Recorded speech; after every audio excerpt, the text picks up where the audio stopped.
with our first session of the day, which is the panel session on Banking Digitization 2.0, the new phase of banking.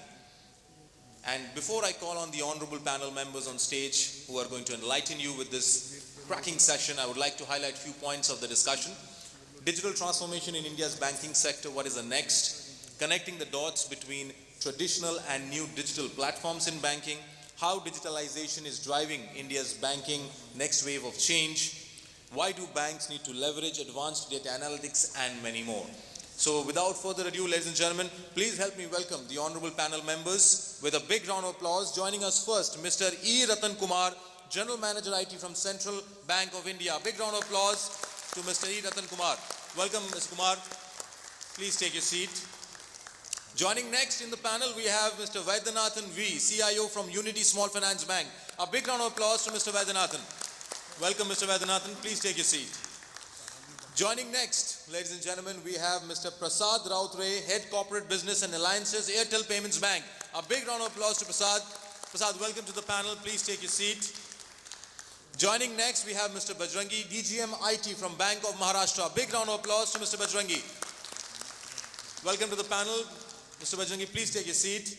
Joining next in this panel, we have Mr. Sumiit Zawar, Vice President Marketing from Routray Mobile. A big round of applause to Sumiit. Sumiit, welcome to the panel. Please take your seat. And joining next, our honorable panel moderator for this, Mr. Anik Fouzdar, Enterprise Sales Head from Reverie Language Technology. A big round of applause to Anik.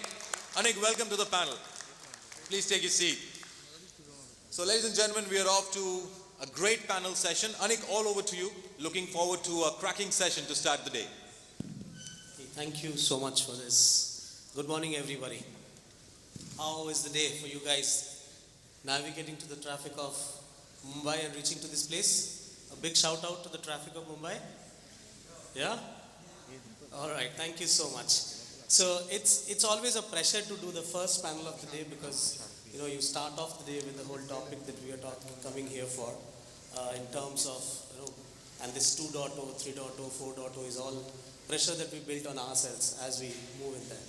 So coming on to the whole topic that we have, and it's an honor to be with you all honorable panelists out here, and the next couple of minutes we will fundamentally focus on the whole aspects of the whole banking digitization 2.0, what's the next part of it. So I think from a perspective of the digitization of the banking ecosystem, I think it's something that is cliched now, right? You agree? All of us have gone into that. We live in the life of digitization today, where we fundamentally have moved from the traditional core trust owned brick and mortar banking to that of new age banking, which we all do on our smartphones, right? The dwindling amount of visitors on the bank branches, the amount of usage that's happening on mobile, and all the different aspects of technology that fundamentally is transforming the way how the new age banking is evolving as we are taking technology to do the next level or do the drive, the next set of digital drive for us or inclusion from banking customers for that part. So with that, we'll start off with this topic, and this is a pretty broad topic from a perspective of looking at the whole digitalization journey. So what we did was we panelists fixed among ourselves how we drive this conversation, and we've identified that there are four broad major aspects of digitization that we talk about. One is technology, which is fundamentally what is getting adopted. Second is the internal users, how the technology is getting adopted in trying to drive the change and trying to drive customer experience.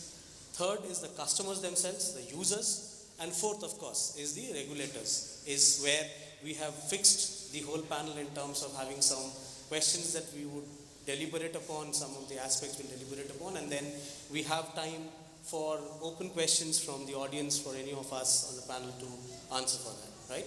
So with that, I'll start off with, and maybe the first question, I'll go to Mr. Vaidyanathan, to you, where as banks go digital, right, we all are aware that technology is fundamentally which is driving that entire change.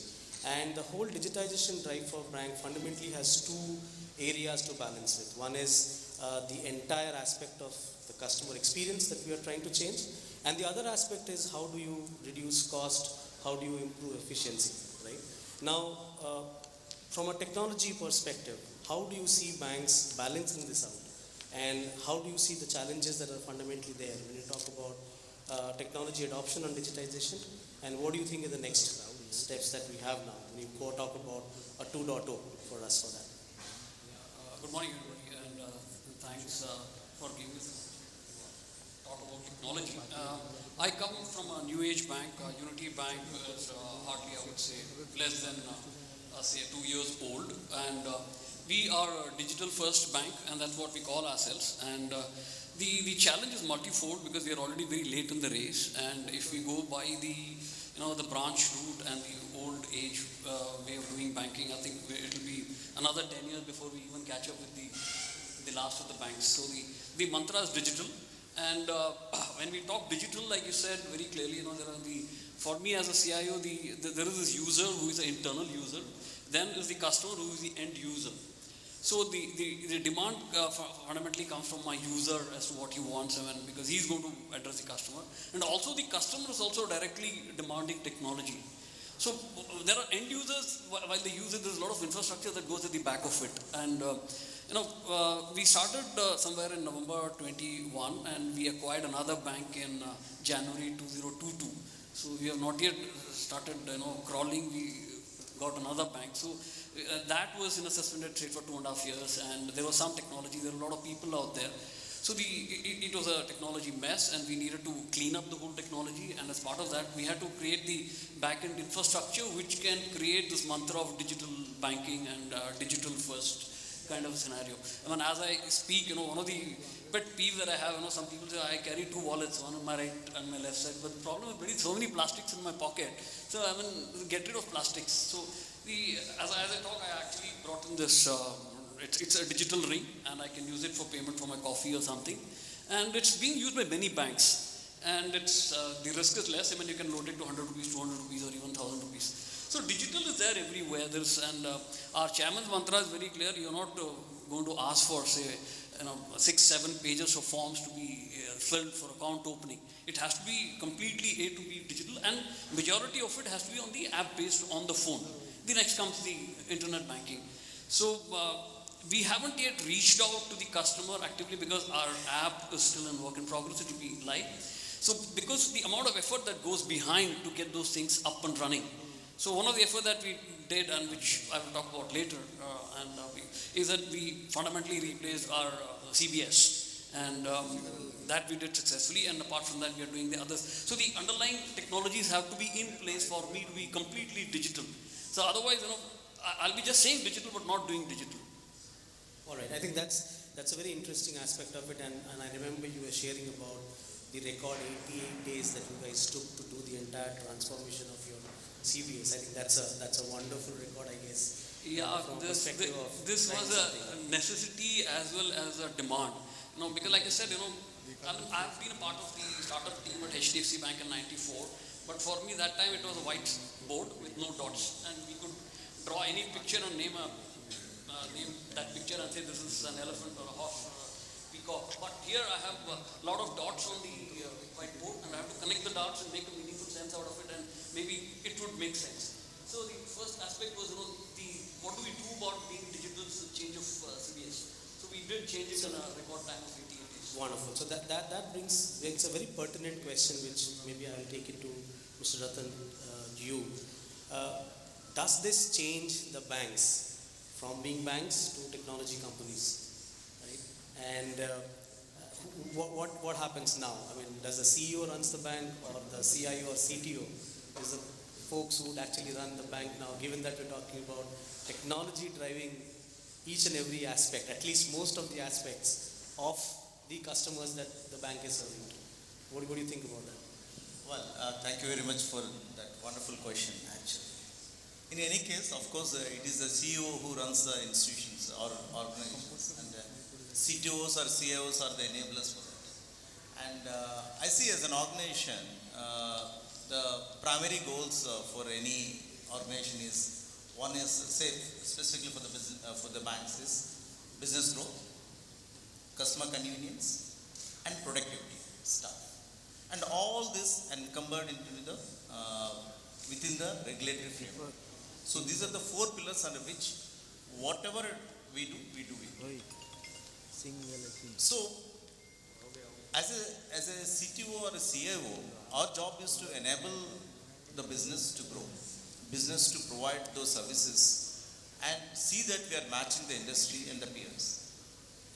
Not only that, in the current changing landscape, how we transform ourselves to meet the next generation's requirements, not meeting the existing generation itself, is always a big challenge for us. How do we visualize and participate in their aspirations of the next generation is always bothering the people here. So we have to move ahead of the time to see that the generation is properly served. So that is a big challenge for us. Not all the technology fronts. The technology components are there. There are a lot of components of technologies which are there, which are evolving and they are already available. How to make an integrated plan and approach to meet these requirements of Gen Z is a question of the city. So, would you want to share a few snippets, for example, what are you doing in the CBI? Now, CBI is one of the very old traditional banks that have been there. Sorry? Central Bank has been a very old traditional bank that has been there. Is there something that you are doing also in this line which is aligned to tapping into this next gen bankers that you are focusing on? Yeah, of course. See, traditionally we are a brick and mortar bank. We started our journeys like that. Maybe intermediately we said, okay, we have done some technology like the CVS and all. Now, the second or third thing is that we try to innovate product process changes which we try to do, like BPRs or something like that, which is like account opening, onboarding, these kind of services. Now, providing products and services, now we have moved towards customer experiences and interactions. Okay. Now, this is to the next level. Now, we have gone to the next level. But is the technology what we are having would be able to handle this? Is the challenge what we are facing? Understand. All right. So That way, just to add to this very interesting question of CIO or the CEO. As a CIO, I would love to say the CIO runs the bank, but that's not the fact. But the fact of the matter is, gone are the days where a CEO can stand up and say, hey, sorry, I don't understand technology, you guys manage it. So now it's the age of the digital CEOs who needs to understand technology A to Z. I mean, there's no way that he can say, I don't know. Absolutely. That's not going to happen. Absolutely. I think that's a very pertinent aspect of the way how transition is happening, with the way how even internal users, for example, within the bank, transitioning from a part of the whole technology use for this part. And that brings me to the next question, which I would want to ask Prasad to you, where, Mr. Ratan also spoke about the fact that the adoption of technology even internally, by the internal users within the bank. How do you see that transitioning? Now, today banks are moving from traditional brick and mortar structure to digital first. Now, the teams which are working in the back end, and the point that even Mr. Vaidyanathan just made, that now we are talking about the tech understanding across the board. How do you see this dynamic changing within a bank's ecosystem for the internal users who are actually adopting the technology and then trying to drive it up to have a 5-star customer experience in the front? Okay, thank you. Thank you for the lovely question. See, I represent a unit which is from the Bharti Group. This comes from the Airtel house. So we are a fintech with a banking license. Now, to your question, I think technology is actually like a religion. It's not about a transition. You are born, either you are X or Y, right? So if you are not born with technology in your first name, then you are not wanted in this world, is what I can say. Right? Therefore, I think, fortunately, we have been in the industry for the last 25 years from an Airtel house, and therefore technology comes very natural to us. What I can tell you is managing technology at scale is where actually the story starts to really unfold. Who can survive, who cannot survive. I'll take some examples to it. Today, we have set off close to 6.5 to 7 crore customers. Almost half are pure digital and half are pure physical. because we are in the deepest of rural India with 5 lakh banking points, which is on the banking corresponding ecosystem that we have, correspondence ecosystem. And the other side is the Airtel Thanks app, which has got a very, very first and only digital part of it. Now, therefore, when you say internally, you need to have set of people who understand both sets of customer requirements, right? And everybody is important, right? The customer runs the company, it's not the CIO, CEO, CEO, it's the customer who's running the company. What do they want? He or she is the CEO of the company, right? If you keep that in mind and then say everybody, so if you have got 6 crore CEOs wanting to get services, please serve. I think that is what you have to do, right? So that's part one of what internally can be done. Now, converting to customer delight, I would say customer is not looking for delight, is looking for a very simple service. Delight is much, much away.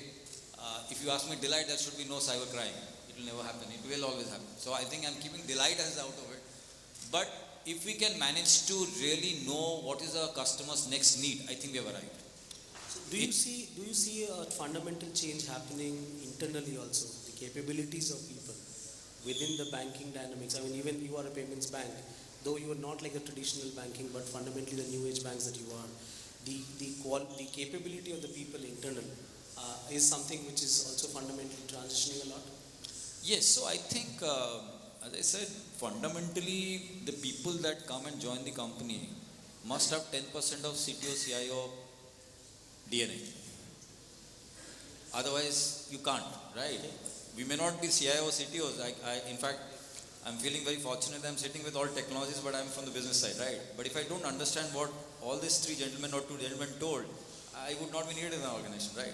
So I think taking this internal thing of saying fundamentally we know the ABCs of it, now somebody will write something else because they're experts. I think that is what I can say as the, so it's not a transition, it is about born with technology and 20% knowledge at least. Now that is 20 or 30, that is one part of the story. I think that is where I would say, that translates to obviously customer service, right? Wonderful. Now how do we use scale? For example, your organization, take it, right? Fundamentally people, 2% of India or 3% don't understand English, right? 90% people don't understand English and all of us are now talking in English, right? So we are not addressing 97% of people who are watching us. So you can imagine what is the situation for us, right? So if you can take care of those kind of requirements, I think we should be able to really take care. One being potentially your organization, right? Is really getting into the 22 languages that we are looking for. Absolutely. So that takes on to the next question in terms of we touched upon that technology adoption is fundamentally also to drive operational efficiency and improving productivity in the operations and stuff. So this question I would like to ask Mr. Bajrangi. One is from a perspective of how do you see in terms of the operational efficiency and productivity? Let's say, for example, a Bank of Maharashtra that you represent, coming under a lot of peer pressure because banks around you are also doing that, right? How do you differentiate? How do you, is it also a driving factor for a fact of adoption of technology on a faster note, or there is internal priorities which fundamentally also drives technology adoption? What do you think about that? Thank you. Thanks for raising this beautiful question. Basically, when we are talking about competition is, yes, a big part, but rather than competition, it is customers who are driving, I should say. When customers are demanding, only then changes will take place. It is not competition who will drive. Yes, competition, though it is crucial part, importance, customer first, that is the main area through which bank is growing. And why customers are demanding, everybody knows. Customers know about technology much better than what they were knowing maybe 2 years, 3 years back. Hence, they are demanding. When they are demanding, definitely it is a critical force by which we are also upgrading. We are also investing in technology, and year by year we are also growing. Let it be product, let it be the IT infra which bank is investing and trying to deliver the things in much better way. The major things, what I should say, let it be account aggregator which is playing a critical role when it is about transparency. Customer is holding account somewhere else. If customer is bringing statement, definitely it is your processes. Either you are calling physical statement, if you are having technology by which you can pull out the statement by yourself, which is clear that it is not manipulated, definitely bank will invest in that type of technology. So ultimately, it is customers who are driving the technology, I should say. Wonderful. I think continuing with the conversation on the customers part that you talked about. Now, one of the big aspect of digitization is the usage of big data analytics. A lot of insights coming in from that part. Maybe I'll ask this question to you, Sumiit. From a perspective of the usage of big data or analytics that we're talking about, how is it transitioning the way how the banks are utilizing that data in terms of coming up with the insights for serving the customers? Is it changing the way how banks communicate with the customers? How does this ecosystem building up now? Great, thank you so much. Good morning, everybody, and thanks for turning up so early in the morning, fighting all the traffic. First of all, thank you very much for making me a part of such an esteemed panel. So, two things about the data that is getting collected through all the digital mediums where customers are interacting with the bank, and how banks can actually leverage this, information. Fundamentally, I feel that customers nowadays don't look at banking as only plain simple banking. They want to have fun with their money.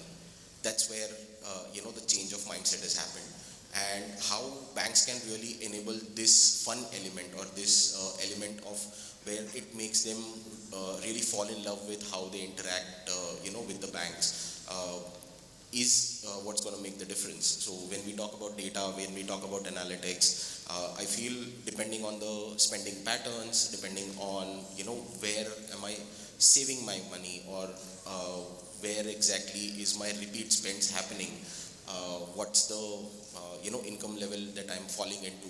All of these points are becoming very relevant for banks to now start personalizing their offers to the customers. This is where it's playing a lot of, it's playing a very big role, because, for any bank to now be existent in the market, it's important to find who is your customer. Like everybody here spoke about, customer drives the change. But we also need to understand who are we serving. Are we serving a corporate? Are we serving, the Gen Z millennial generation? Are we serving the, B2B kind of, players? All of these kind of helps in understanding what we want to do with the customers. And the second part of this, which is where you make the whole experience more, relevant for them, is how you communicate with the customers. I think getting a WhatsApp, getting a message, or getting an email when a transaction is done, or when something is due, all of that is, it's vanilla now. There is no new, or there is no wow factor in that element anymore.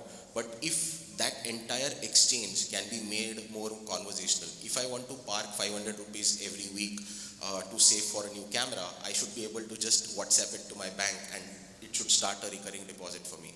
Or if I want to, start bucketing my money in terms of, for travel, for, for my hospital bills or for my regular expenses, that bucketing I should be able to, transact over a message or over a WhatsApp.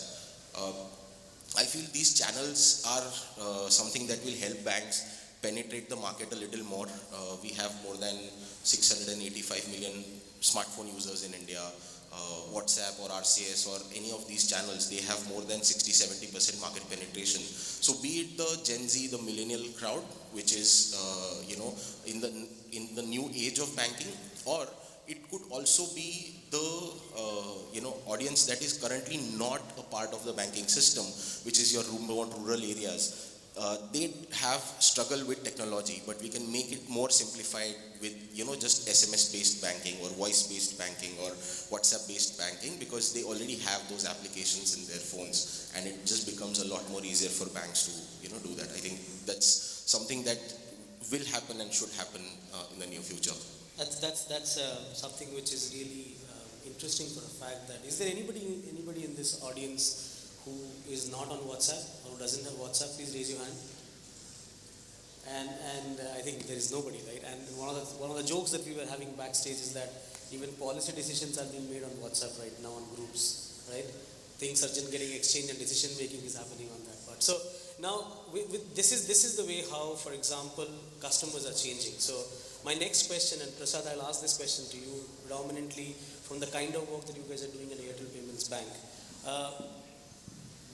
Do the banks identify, or the service providers per se for that part, if you look at the banking community, are there different technologies to cater to different set of customers? Like today we have around 40 CR feature phone users in India, right? From a perspective of the inclusion of the banking side of it, has technology, do the technology needs to be different? Do we need to identify different strategies to go on specifically the Bharat segment, or the Hindustan segment, or the India segment that we typically cater, or segregate our customers around that? So what do you think on that part? Yeah, I think great question, because I personally believe that our country represents Bharat as a separate category, Hindustan as a separate category, and India as a separate category.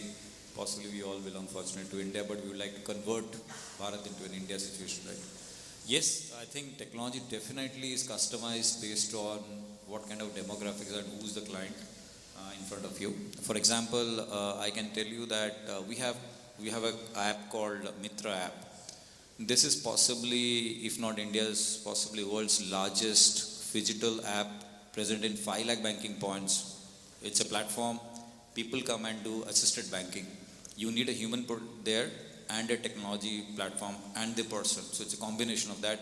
You can do it on a smartphone. The person will come and say, मुझे पैसा withdraw करना है, उसको EPS आधार enabled system में करना है, तो आधार के लिए आपको एक fingerprint के लिए चाहिए. So it is assisted. So I think, interestingly, the statistics today, if you look at, rural India is taking out more cash than urban India, because we might have, now looked at cash has gone, but rural India is using. In fact, rural India had cash last month more than urban India. So there is definitely applications like Mitra app that we have. Second, I would say that customers are also, just to give you statistics, since we come from the telco house, there are 60 crore mobile users, but there are 30 crore banking users on the smartphone. There are 30 crore base which has a mobile phone, which is smartphone, but they don't use it. So there's a gap. If you can even take that particular part, that which is, let's say, the Hindustan or the Bharat part of the story, that is yet another technology that you have to get in. How do you bring them first to do a first time banking on mobile, right? Use, let's say, my colleagues' root mobiles, for example, or your language ecosystem, combine that and figure it out. Pehla transaction kaise karwaye usse actually. So that's another way to really look at how do you push. The guy has technology, guy has a platform, but he is not using it. One is how to tell them what is it. Second, to tell them how is it, how to use it. And third is what not to do, which is all of us, right? Technology, therefore leading towards cyber crimes and so on. So use all kinds of safety features to come in, right? So there's a third kind of technology that you're bringing to say, okay, you're using more, people are watching you, be careful. So I think, yes, India will have its own challenges of how to use technology at the safest point as far as banking is concerned. Hindustan will always look forward to how do we adapt more or first time. Bharat, we need to go to fundamentals of what is called as first time banking, right? And how do you use it? Right? So we in Airtel Payments Bank have really been very clearly defining this by 3 categories. The digital, which is obviously a layer transitioning between these 3, even physical. Like we do a lot of micro cash collection. I was telling, we do $1 billion of cash collection, yet we do, a transaction worth of 1.5 to 2 crore transaction on digital every month, right? So how do you really take care of the 2 crore transaction digital and yet $1 billion of cash? Therefore, the technology, both internal and external, becomes. And the last thing that I will say, at the end of the day, bank or the money that people have is actually the most important thing in their life. How do you handle that money really makes the customer either yours or not yours, right? Like Vaidyanathan was telling that पहले ज़माने में ना the banker, the branch manager used to be the lifeline कि भाई आप इसकी बेटे हो ना अरे आप तो आ जाओ, right? That human touch, I will leave it always as a message to say don't lose the human touch, but bring the technology which is actually with a human touch, right? If that hybrid model can come across these 3, I think we must have really arrived in our country. I think we have our own country to really solve, and we have got many examples of UPI, ONDC, CBDC, all. I think we are first in technology. We don't have to look at outside also. I think that's my response. That's a very, very valid point you talked about in terms of the human touch respect to when it comes to customer service for that part. So the next question that maybe I will take it to Mr. Vaidyanathan, to you is, today we have blockchain, for example, completely transitioning or transforming the way we handle data, we secure data, we disseminate data around, right? Reverse process automation, locally a lot of mundane work being automized. The nice wearable smart device that you're talking about is changing the way how payments are happening. Now, how do you see these things now evolving from where we have reached today? From a perspective of what Prasad also talked about, that there's a large segment of India today, for example, who has yet to adopt to this latest modern technology, specifically the rural India for that part. How do you see the CX then transitioning, using these technologies in the back end to cater to that segment, which is a large chunk of a market for the banks where the money really lies? See, if you have to talk about technologies, it's ever pervasive, and necessity is the mother of all inventions and discoveries. So everything starts, like you said, the real CEO is the customer. He demands, and there is a peer pressure. Somebody is using something, so he'll say, okay, I don't go to the bank at all, I do it on my phone. So then if his bank A is giving that, if you go to him as bank B and say, do you have this? And as a banker and as a CIO, the challenge for us is to not only do what the other banks are doing, can I do something different from what others are not doing, and I can beat the others in that own game. So at the same time, the problem is, the majority of the customers, like you said, the smile on the face of the customer service officer is much more important than the physical interaction that you have with the machine, which doesn't smile at you. I mean, the ease of use for introducing all these technologies is fine, but at some point in time, you just can't say that's going to be a panacea for all your problems. It's going to solve all the. So the majority of the customers who open an account, even including me, so I will open it to the nearest bank branch which is nearest to my workplace or my house. So I will not open to which is 2-3 kilometers away or something. I can just walk in, maybe talk, and if I mean, one of the problems of technology again is this pressing a number, one English, 2 Hindi, 3 Tamil, and then you say you want to have a savings 1, 2 again. So you got into that, and I've had situations where with Citibank itself I have had 10-20 minutes doing just that. So it's a nuisance. So just technology for the heck of it is not a solution.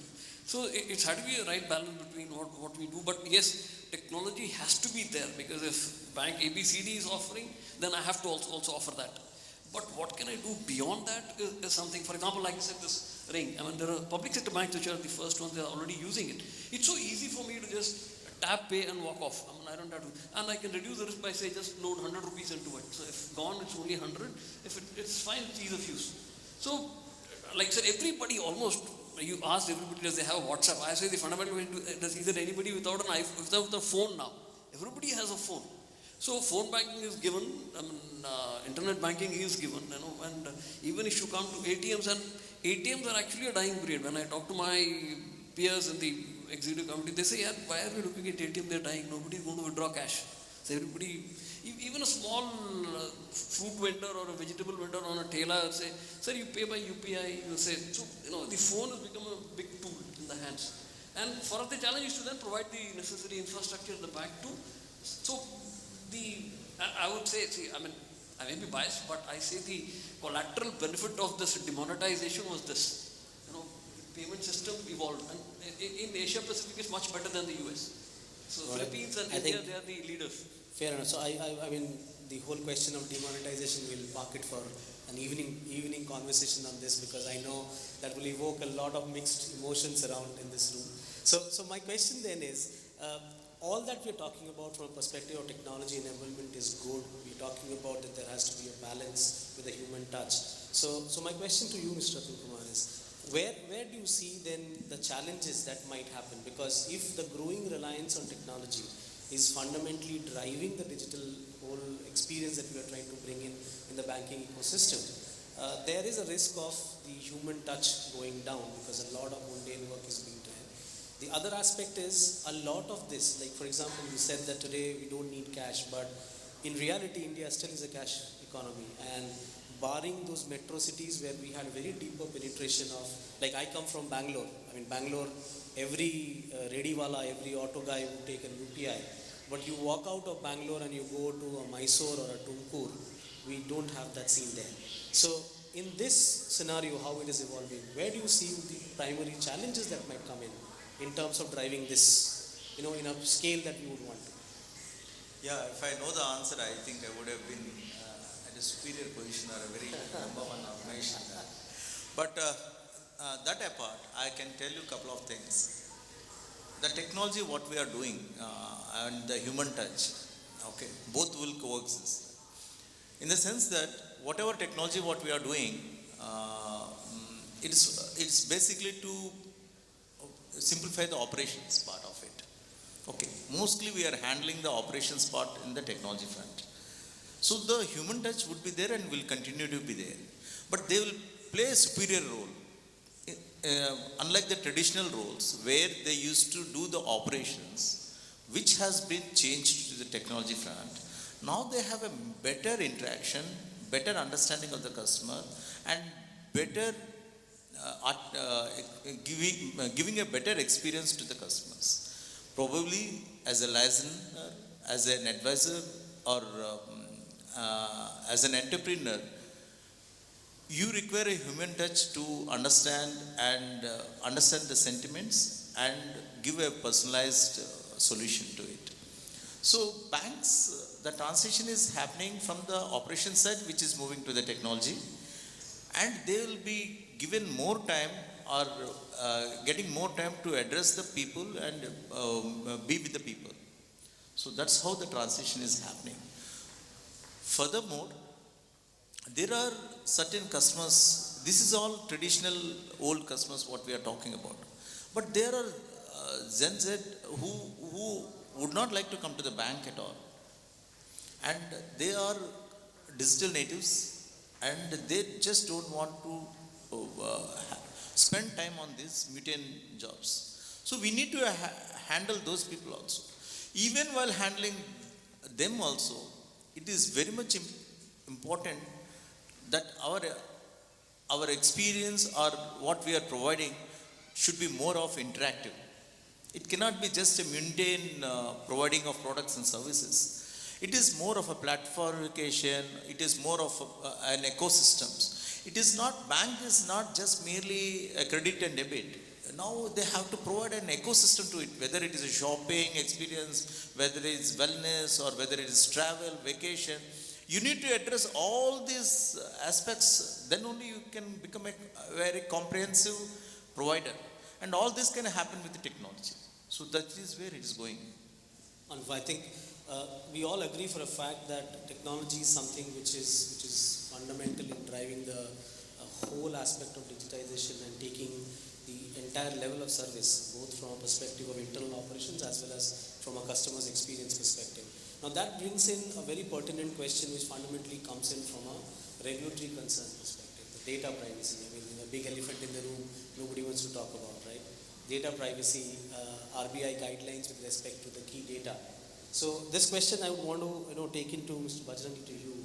How do we define the balance that the banks have to tread?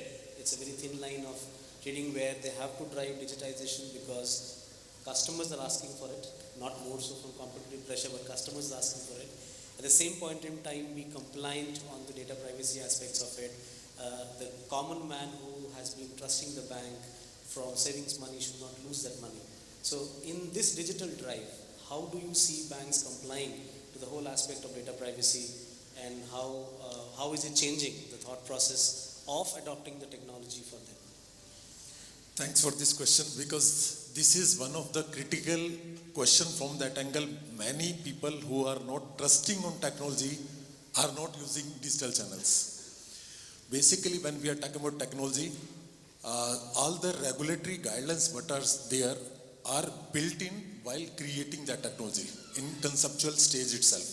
That is the only way the things are being created, and that is the only way in which the compliances can be done.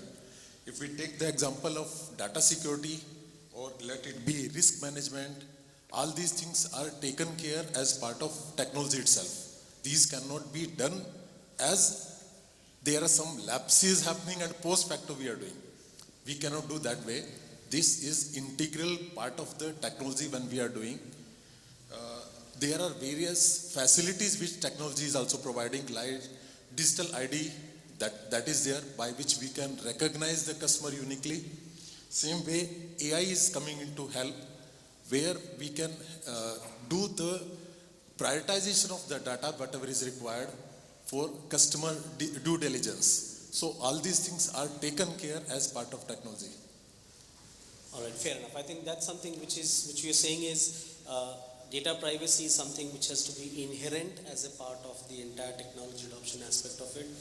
And that's a valid point, because we are living in an open environment today where even the Alexa at your home is listening to your conversation. So we have to be very, very particular when it comes to money, right? So this brings into the question on the frauds that are typically there, digital frauds that are fundamentally.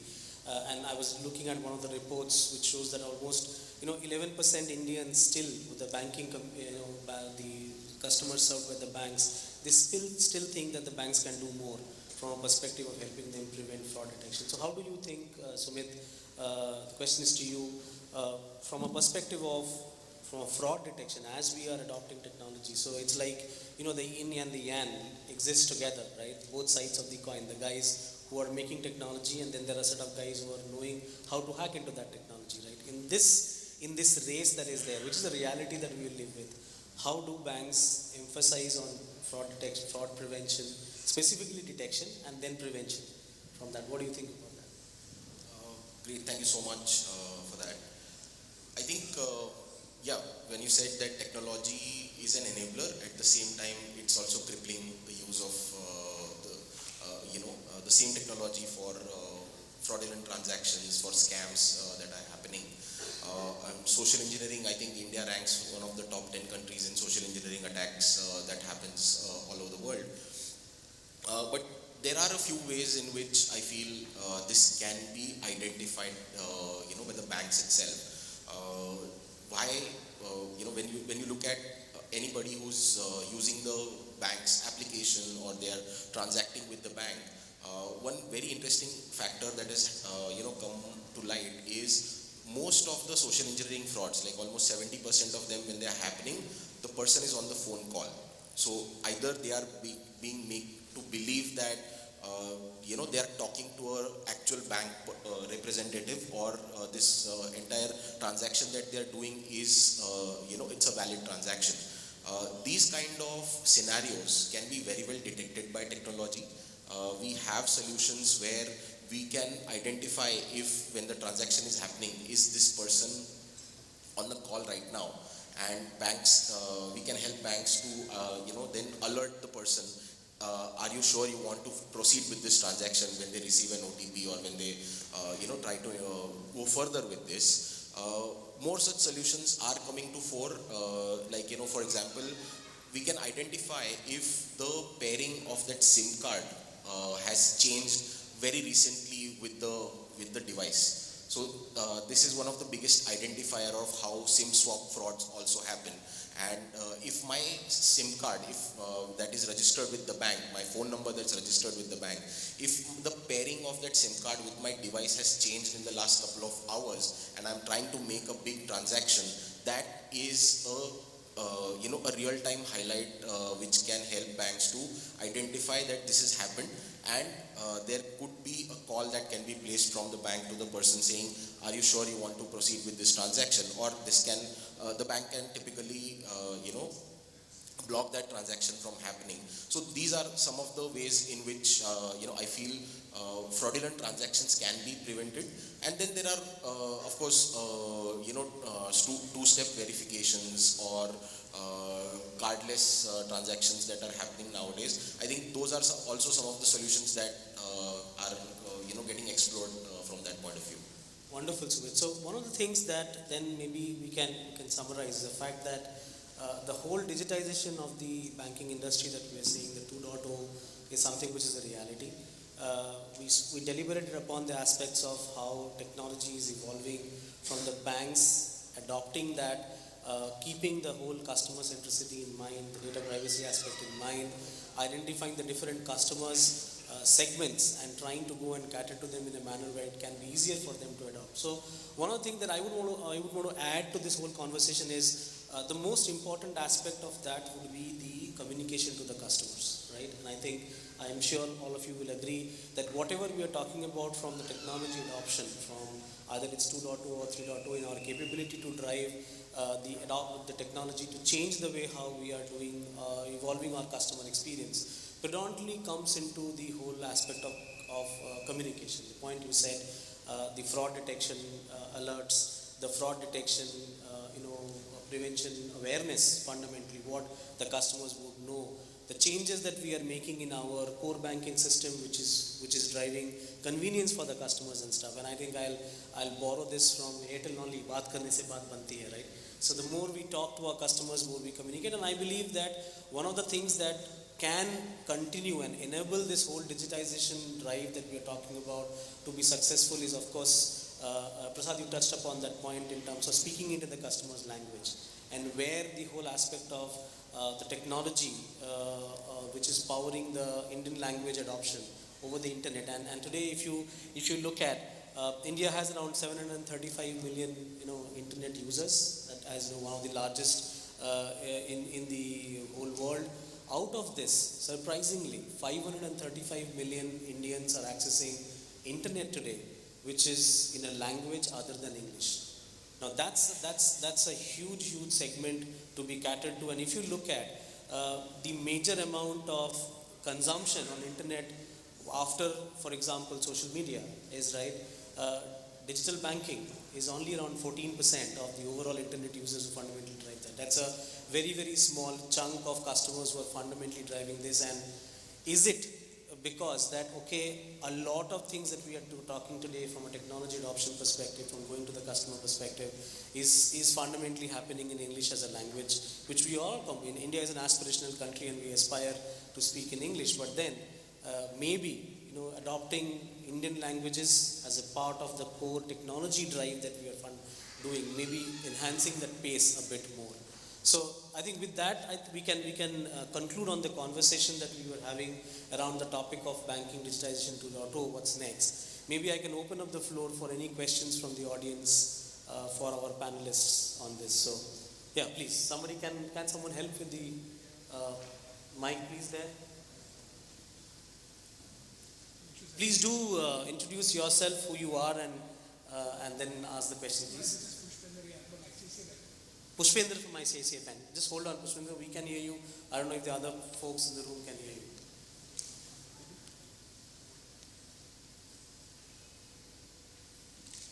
Hello.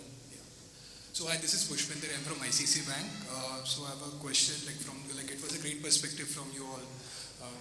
So there's a legacy bank and new age banks. So legacy banks, basically they leverage technology for considering it has become mandatory for customer better experience and also to acquire customer.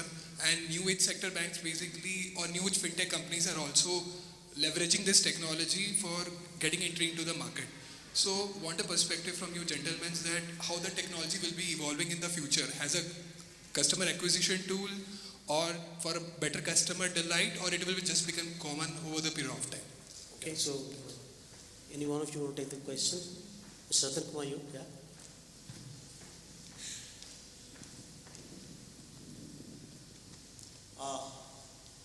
It is more from the customer engagement point of view, I would say. It is, as you see, traditional banks, they are having their own challenges in communicating to the customers, with the customers. And new age banks, obviously,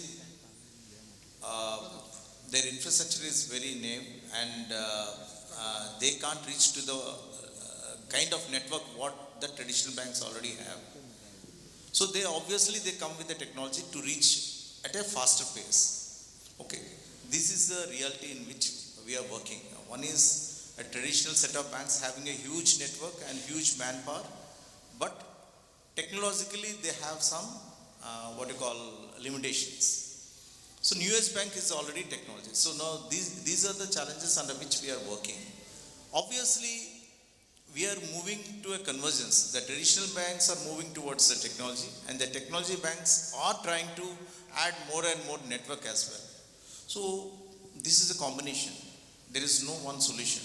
And The purpose is obviously to address the customer and to reach out to the customer and to gain that market share and gain that mind share of the customer. So that's it. If I may add to what Mr. Ratan Kumar is saying, and specific to your question as well, Pushpendra. Today, if you look at what digitization has done, is digitization has also enabled a lot of coexistence and cooperation between the traditional banks and the new modern age banks, be it NBFCs, be it the MFIs and the others, right? The challenges that a traditional bank had because of the large 800-pound gorilla that they were and the movement that they could do is being done a lot by these nimble, cost-effective, digital-first models of NBFCs, where the partnerships that are existing today, where a large traditional bank is partnering with an NBFC to go and drive the whole penetration aspect. So what digitization is doing is technology is actually evolving in a way where the banks who are in the different aspects of their operational efficiencies are fundamentally coming together to drive that overall penetration and including, improving the inclusion that we have from a banking system perspective. I hope that answers your question. Any other question that is there? Yeah, the gentleman there, please. Yesterday there was news that CKYC customers were onboarded through DKYC. Sir, kindly hold on. You will get the mic. Yeah, please. Please introduce yourself, your company, and the question, please. Hello, I am MN Prem from State Bank of India. My question to the panel is, yesterday there was a news that customers who are onboarded through CKYC will be categorized as high-risk customers, and they have to physically visit the branch to be categorized as low-risk customers. So what would be the impact of this information or the RBI guidelines on the new age banks, technology banks or digital banks who are using this leverage to onboard the customers? Fair enough. So you were saying that the question is, yesterday it was being mentioned that eKYC customers would be considered as high-risk customers and how the bank. So it's a spanner in the wheel for that. So maybe Mr. Vaidyanathan, you want to take that question and answer? And maybe Prasad, you can add to that. Yeah, Mr. Vaidyanathan? Look, it's actually a blessing in disguise for us as a bank, I can tell you, because fundamentally we acquire banks on latest technology like Aadhaar-enabled systems and face recognition. So CKYC is good, but I'm saying we have gone into very high technology called recognize your face and I onboard you, or use your Aadhaar. These are two technologies that we use as an Airtel payment bank. So for us, it's kind of not impacting us to that extent, because we know that at some point of time, these regulations or some things will come like this. That's part number one. I think the number two, I would say, it is important to now re-recognize this customer today. They are recognized in various systems for the last 100 years. It's important knowing the behavior of India today. It is important to recheck who are you, right? And that is why the policy is coming. Now, how we do it will depend on what kind of bank or what kind of institution you are in, which stage you are, right? That's why I said, because we are a new age portfolio bank, pretty much we have done all the ultra modern way of, kind of doing it, including customers who come with the Aadhaar ecosystem, as well as obviously a face recognition based, modeling, right? So that's what I would say what we will do. I'm sure, there will be obviously adoption of various things to really ensure this. Sad because we are completely end of the time. It's a very positive move, first of all, that has happened, right? For the fact that eKYC is now acceptable, it's okay. It is being rated as a fact that it will be high-risk customers. It has not been said that eKYC will not be used anymore. That's a first step that we take when you talk about technology being adopted, right? When we are driving adoption to drive convenience, eKYC completely changes the way how, for example, banks can absolutely bring in, customers onboarding process in a much more faster manner. And we at our end, we are doing a lot of technology innovation where we are making these eKYC process being happening in their own mother tongue, resulting in the fact that it allows a much more closer interaction. So I think it's a very positive move that has happened for a fact that yes, it is going to get recognized, but yes, policy would evolve, technology has to be tested, and that's how it would fundamentally be like. So I think we are at the end of the time. Thank you so much, panelists, for your insights and the patience of the audience for listening to us. Thank you so much. Thank you so much, Anik, for rounding up the panel. A big round of applause, ladies and gentlemen, for this wonderful panel session and the first panel of the day. And what a discussion we had. Now, I would like to call on stage Mr. Piyush Tiwari, Head of Sales from Intelligence Technologies, to kindly do the honors of felicitating this wonderful panel. Piyush, welcome to the stage. We'll start with Mr. E. Ratan Kumar, General Manager IT from Central Bank of India first. Mr. E. Ratan Kumar, General Manager IT from Central Bank of India. A big round of applause to Mr. E. Ratan Kumar for his wonderful contribution in the panel.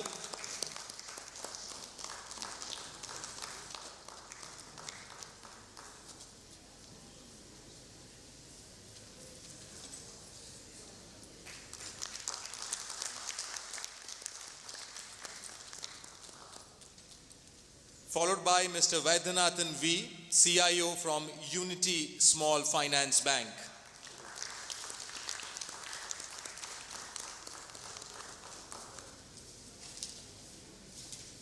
Thank you so much, Mr. Vaidyanathan, for your wonderful contribution to the panel session.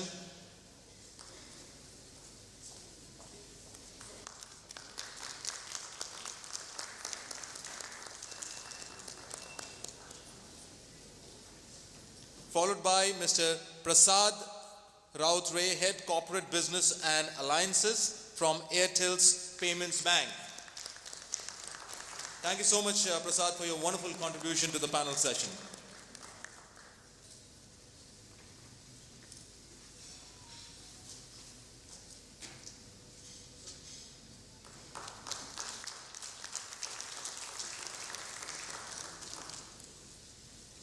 Followed by Mr. Bajrangi, Deputy General Manager IT from Bank of Maharashtra.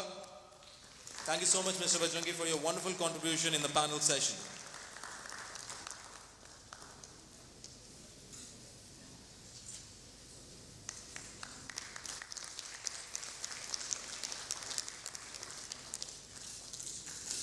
Followed by Mr. Sumiit, Zawar, Vice President Marketing from Routray. Thank you so much, Sumiit, for your wonderful contribution in the panel session.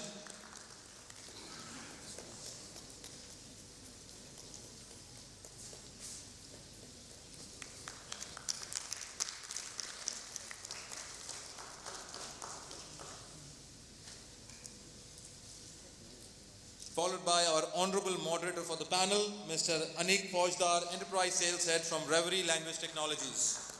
Thank you so much, Anik, for wonderfully moderating the session.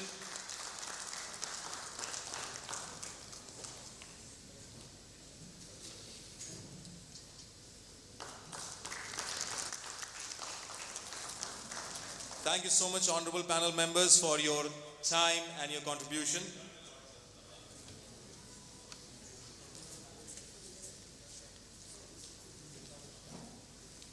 And thank you so much, Piyush, for doing the honors. So, ladies and gentlemen, that was our panel 1, Banking